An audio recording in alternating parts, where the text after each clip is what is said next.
Qui ne s'est jamais demandé ce qu'était l'âme, la spiritualité, l'ego, la place du libre arbitre, le sens de la vie, le sens de sa vie, si la mort était une fin, un ailleurs ou un passage, bref, toutes ces questions taboues, en tous les cas vite cataloguées de perchés, dont nous aimerions bien avoir tout de même des pistes de réponse.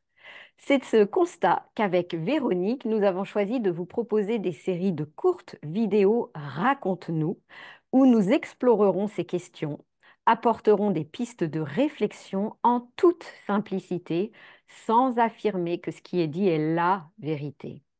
Ces vidéos s'enrichiront de vos questions et de vos partages que nous attendons très nombreux en zone de commentaires. Mais avant de démarrer, présentons-nous très rapidement. Je suis Véronique Homans. J'aide les personnes à se libérer de leurs émotions avec diverses techniques afin d'ouvrir une porte qui puisse leur permettre d'élever ou d'élargir leur conscience. J'anime des formations, des méditations et j'harmonise également des lieux. Pour ma part, je suis Aurélia Leroyer, j'accompagne les personnes en situation d'épuisement à retrouver leur vitalité, sérénité et joie de vivre au quotidien via diverses pratiques, dont certaines pour lesquelles Véronique était ma formatrice. Vous trouverez en zone de description tous nos liens pour nous suivre ou nous contacter. Raconte-nous, Véro, au niveau du mental, pourquoi dans beaucoup d'ouvrages ou dans beaucoup de discussions actuelles, on parle de comme le faire taire, comme si c'était un problème. En fait, le problème du mental ne vient pas vraiment du mental, vient de l'émotionnel. C'est parce qu'il est sous l'influence de l'émotionnel. Le mental, en fait, est un sens.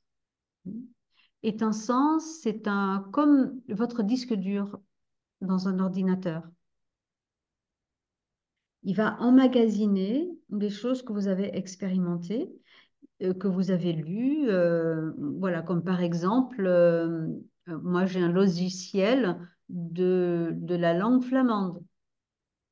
Tout le monde n'a pas ce logiciel. Certaines personnes ont beaucoup de logiciels de différentes langues. D'autres n'en ont qu'une seule de langue enregistrée dans leur disque dur. Donc, le mental est un disque dur qui a enregistré tout ce qu'il vit, tout ce qu'il a vécu, d'où les mémoires, etc. Et même si je ne sais plus comment accéder à certaines mémoires, je peux aller sous hypnose, aller recontacter certaines mémoires. Ben, je fais comme sur l'ordinateur, je ne sais plus où j'ai mis ça, je fais une recherche. D'accord. Euh, Quand on parle du mental qui est suractif, il est nourri ou influencé par l'émotionnel. Le petit vélo dans la tête, et je pense à ça, et je pense à ça, il ne faut pas que j'oublie ça. Ça, c'est la peur, par exemple, qui va faire qu'il faut que je sois parfaite. Donc, du coup, voilà. Donc, c'est nourri par l'émotionnel.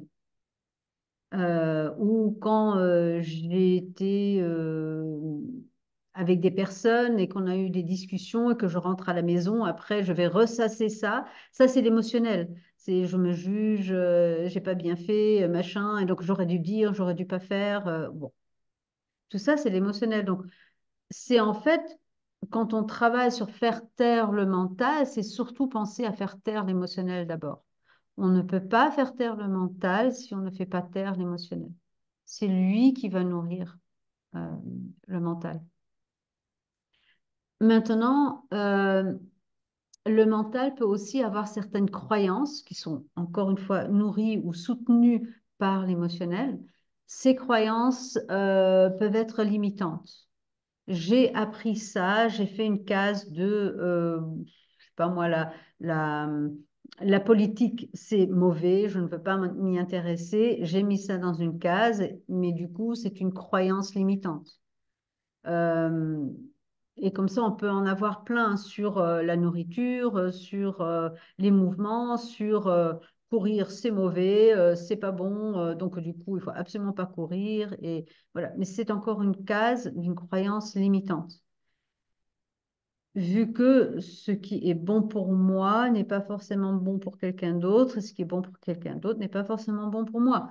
Donc, si je sors de ces croyances limitantes, je peux observer, essayer, euh, être curieuse de ce qui peut être juste pour moi ou pas. Pour certaines personnes, certaines choses, c'est tout à fait juste, et pour d'autres, pas du tout. Donc, voilà. C'est, c'est, ces croyances limitantes nous empêchent d'évoluer aussi. Voilà, Tout à donc, fait.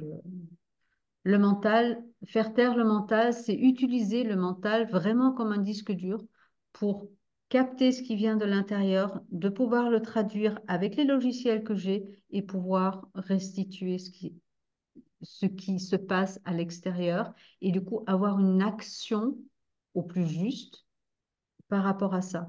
Le mental, utilisé comme ça, nous permet d'avoir un discernement et d'être beaucoup plus neutre par rapport à ce qui se passe.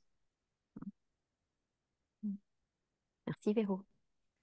Et quand tu parlais des trois corps, physique, émotionnel, mental, Mhm. dans d'autres ouvrages ou etc., on peut entendre aussi corps astral.